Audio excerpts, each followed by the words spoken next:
आमदाराऐवजी 2-4 मंत्र्यांना कापा। शेतकरी नेते रविकांत तुपकर यांनी हे वादग्रस्त विधान केलंय। शेतकऱ्यांनी आत्महत्या करण्यापेक्षा आमदाराला कापा असं तुपकरांनी म्हटलं।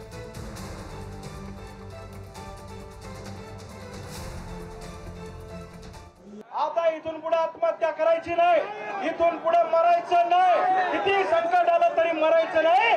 जसं बच्चू भाऊंनी सांगितलं आमदाराला कापा, मी त्याच्या पुढे जाऊन सांगतो 2-4 मंत्र्याला कापा, पण आता माग हटायचं नाही आणि मरायचं तर अजिबात नाही। गोष्ट लक्षात ठेवा, आपल्याला रोजच इथं भाषणं करायची आहेत असं वाटतंय मला यांच्या सगळ्यांच्या अंदाजावरून।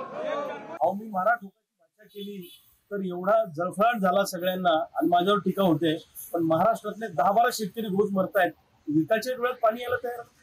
कर्जमुक्तीचं आश्वासन सरकारमधल्या लोकांनी दिलं होतं ते तुम्ही पाळायला तयार नाही। सोयाबीन कापसाला भाव द्यायला तयार नाही। 8,000 रुपये प्रतिक्विंटल सोयाबीनला लावायचे आणि 3,500 रुपये आणायचे आणि आम्ही रोज मरतोय, त्याचं कोणाला सोय सुटत नाही। पण आम्ही कापा मारा हाना म्हणलं की लगेच आमच्यावर टीका करतात आणि काय तर आम्ही संविधानाची चौकट मोडायला लागलो आणि लोकशाहीच्या चौकटीत आम्ही राहत नाही। अरे लोकशाहीची चौकट तुम्ही मोडली आहे। गावगड्यातल्या शेतकऱ्यांच्या ह्या आत्महत्या नसून हे सरकारनं पाडलेले खून आहेत असं माझं स्पष्ट मत आहे। त्यामुळे माझ्या स्टेटमेंटचा मला कुठलाही रिग्रेट नाही।